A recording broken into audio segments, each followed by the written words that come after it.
Most people assume the lakes we swim in, the water we drink, even the rain that falls on us is pure. But it's been discovered that water may contain traces of a chemical called atrazine. It's one of the most widely used weed killers in the world, approved in Canada and the U.S. But in 2010, a California scientist dropped a bombshell. He tested atrazine on frogs and found it turned some males into females. As Alison Vuchnik reports, those findings launched a huge corporate battle that continues today, pitting one man against a multi-billion-dollar company.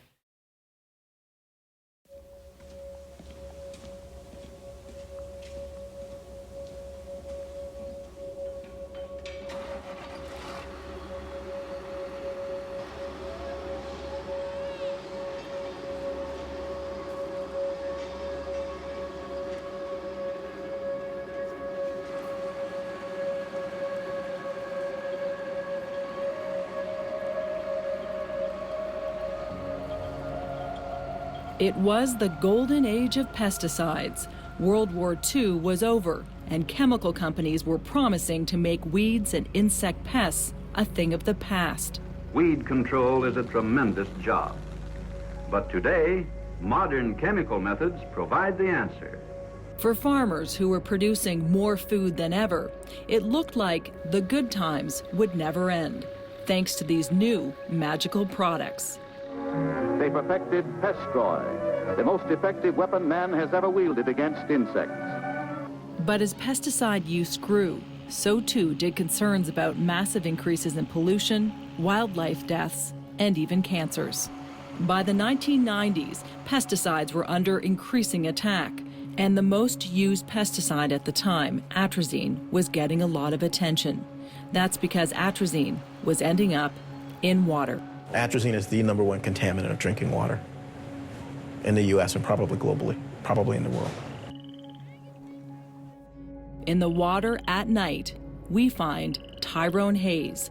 So we are on the Salinas River, and where we're at now, almost pretty much all of this water is from agricultural runoff. In a river in Northern California, testing frogs for atrazine. Hayes is certain what is bad for frogs is bad for humans. So for humans, there's studies showing correlations between atrazine exposure and low sperm count or low fertility, increased risk of breast cancer, increased risk of prostate cancer, deformities of the genitals.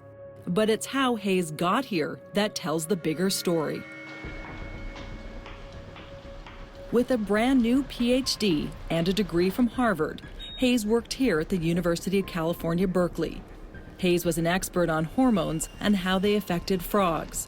The makers of atrazine recruited him to study their product, a multi-billion-dollar moneymaker for the company. You know, they really wanted to make sure people know that it was done at Berkeley and it was done by me. I mean, they really wanted to purchase a reputable laboratory, a reputable name to put a safety stamp on their chemical, I think.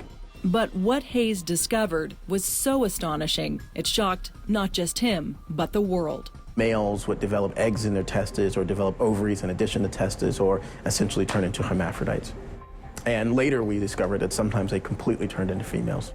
Males turning into females. A discovery straight out of science fiction. And all the more alarming because Hayes said it was caused by atrazine, North America's second most widely used pesticide, sprayed on everything from corn to golf courses. Eventually it became very clear that they wanted me to manipulate data, that they didn't want the science to move forward, that they didn't want me to report the data. Hayes says Syngenta, atrazine's manufacturer, needed him on side with his mouth shut. These guys were telling me when I could and couldn't talk and what I couldn't do, but they wanted to. It was just, you can't tell me not to talk or not to publish. What Hayes did next surprised even his fiercest critics. He declared war against Syngenta, the makers of atrazine and the world's biggest crop chemicals company. Turns out atrazine is the largest selling product for the largest chemical company in the world. It's the #1 contaminant. He gave hundreds of talks around the world attacking atrazine. And it really comes down to politics and money, not about science. Syngenta fought back hard, arguing his science was flawed. Syngenta would start following me around. Individuals from Syngenta or their paid scientists would all come to the meetings and sometimes be disruptive even during a lecture or a talk.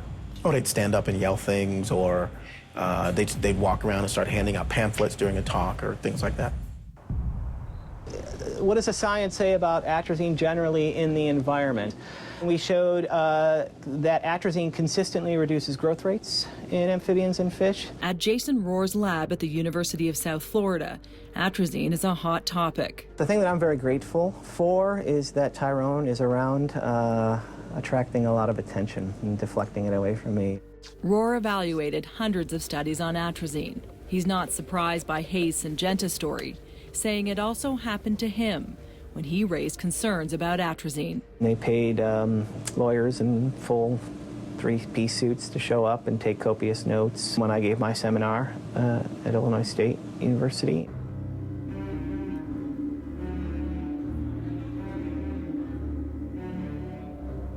If you can destroy the scientist, then at least in the public's mind, you've destroyed the science. Dawn Forsyth was the chief pesticide lobbyist for Sandoz, one of the companies that went on to become Syngenta. She helped craft the strategy for the pesticide industry in the 1990s. That's job number one, is to destroy the reputation of the scientist. Why destroy one scientist? Well, it's one scientist here, one scientist there. Pretty soon, they're not getting funding. They're getting forced out of their organizations for being too controversial. When she was on the inside, Forsyth warned about a possible link between atrazine and breast cancer. My boss told me that if I wanted to keep my job, basically I couldn't say the phrase breast cancer for a year. So I was not allowed. You couldn't say the phrase breast cancer for a year. Right, so I was not allowed to bring up the issue. The tact was, rather than engage in a scientific argument, attack the character, ridicule the researcher, try and find somebody else who can speak for you scientifically, of course. Hayes says when discrediting him failed, Syngenta tried to scare him into silence. So it'd be a lewd comment, or it'd be a comment about my sexuality, or a comment about being lynched, or a comment about, you know, who's taking care of your wife? I'm going to have somebody take care of your wife, you know, threatening my wife and my daughter. Hayes just kept pushing. The more resistance he faced, the harder he fought against Syngenta, sometimes in controversial and antagonistic ways. I'll be like, you know, the guy who took the hood to Harvard, who's now bringing Harvard back to the hood, you know, and they would come up and, you know, say, well, you know, we've had you analyzed and you're crazy, and so I would be crazy. Professional meetings, you know, I gave an entire 15-minute talk at a national meeting, completely in rhyme. You know? And it was just I mean, I don't remember the whole thing now, but I mean, it started out with, I think it was something like, I bust a rhyme every time to keep the crowd engaged from the heart, from the start. Can you feel the rage? I entertain and maintain that to spread the knowledge, a little bit of some shit you can't get in college. and it went on for there, an entire 15 minutes, all of the data. But Syngenta officials were not laughing. Shocking court documents would reveal what company officials were saying about Hayes behind closed doors. When did you begin to get a sense that the company was organizing a campaign against you? They kind of put me in the spotlight, and their attempts to try to destroy me, they've actually, you know, they tried to create a scandal. In a way, they kind of created a hero to some people. Next, scientists say regulators are turning a blind eye to risks. Every single study ever conducted on atrazine in amphibians but one is ignored by the EPA and Health Canada.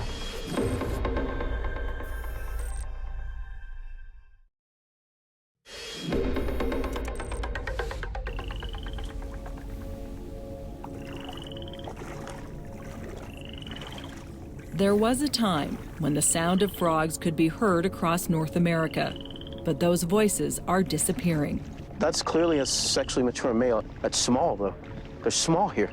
Berkeley scientist Tyrone Hayes says a pesticide called atrazine is to blame for reproductive changes in frogs, and even associated with cancers in people. That's bizarre. Hayes became atrazine's most outspoken critic. He was convinced the manufacturer, Syngenta, was trying to discredit him in hopes he would lose his funding and be silenced. You know, I don't know what their strategy was. Maybe if they had just left it alone, it'd just be me and my few papers. But now it's this entity that they've sort of created. The company's strategy backfired, an explosive discovery that made headlines everywhere. When did you begin to get a sense that the company was organizing a campaign against you? These internal Syngenta documents, released as part of a class action lawsuit, showed company officials discussed ways to discredit Hayes and exploit Hayes's faults, problems, even investigate his wife and do a psychological profile of him. We wanted to ask Syngenta about these incredible revelations. They declined an interview, but told us in a letter that Hayes' science is wrong, and the company has denied their officials made inappropriate comments to Hayes. They wrote, studies that claim to show adverse effects from atrazine, including those by Dr. Tyrone Hayes, have been dismissed by respected scientific experts and regulatory agencies. And they say that nearly 7,000 scientific studies have been conducted over more than 50 years to establish its safety for humans and the environment. What the letter didn't say is that Syngenta paid for some of that research, including studies written by this man, a scientist here in Canada at the University of Guelph. According to the work we've done, and a lot of the other literature as well, there really seem to be no adverse effects on frogs as long as your concentrations are realistic. Keith Solomon is a toxicologist. After studying atrazine for years, he says it's safe. He's even testified before the U.S. Environmental Protection Agency, saying as much. There's no strong evidence supporting a causal relationship between exposure to atrazine and adverse effects in amphibians, and if you wanted to include fish and reptiles as well, you could. At the same time he testified in support of atrazine, his university lab got money from Syngenta to study the pesticide. Almost $120,000 in a recent 2-year period. If Syngenta is paying for your research or part of your research, are you still objective? Yes. Are the works of Beethoven and Mozart any less, good because they were paid for? We deliver a good product and we go with the science. We go with the data. We live and die by the data. We have to do that. Solomon didn't just do his own research. He set about reviewing over 100 academic papers about the chemical safety and, once again, gave atrazine a clean bill of health. I was very shocked. University of South Florida scientist Jason Rohr is an expert on the effects of atrazine on amphibians. He couldn't believe what Solomon said about his science and virtually all science that condemned atrazine. So Rohr set about fact-checking Solomon's work, and he says he found 144 inaccuracies or misleading statements in Solomon's paper. Yeah, I will let the viewership make a decision on whether, they think it was an accidental, a bunch of accidental mistakes, but that is a very high percentage of inaccuracies. What we discovered in a conservative estimate was that approximately 97% of those 144 inaccurate or misleading statements benefited Syngenta in that they suggested that the product was safe to biodiversity. Does that concern you, that level of perceived error? No, that's his opinion. Most of those were perhaps selective interpretation, and things get out of context, and that's possibly explains some of those things. Well, again, the company wanted to give the appearance that there were independent scientists, independent academics out there, that these are people who are representing themselves as independent, and in fact, they're not. They don't have an independent opinion. Only one of probably hundreds of studies on the effects of atrazine on amphibians met the EPA's quality criteria, and that one study was a study funded by Syngenta.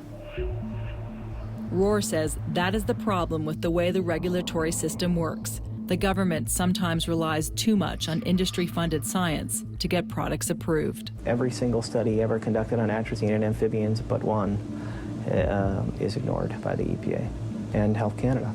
Yeah. In fact, all the studies that found harmful effects from atrazine, including Tyrone Hayes's, were essentially discounted by the two agencies because they did not meet their quality standards. While Canada and the U.S. continue to debate the safety and the science, the European Union removed atrazine from the market more than 10 years ago, with minimal effects on crop yields. In the meantime, Canadian law allows almost double the amount of atrazine in drinking water than the U.S. Dawn Forsyth, former pesticide lobbyist. The scientists who are researching despite what industry is doing to them, despite the pressures that they're feeling from their organizations, from their funders, these are the people that are the real heroes. They're the ones that are going to be making the difference, that will protect women, children, and everyone else from the effects of pesticides. Coming from someone who used to work for the pesticide industry, that's quite a statement. Yeah, isn't it? You know, it took me a while to reclaim my soul once I got out. As planting season begins, Canadian farmers are about to apply atrazine to millions of acres of land across the country. Pesticide that will end up in drinking water. If it's up to me, it'd be gone tomorrow. But I don't know.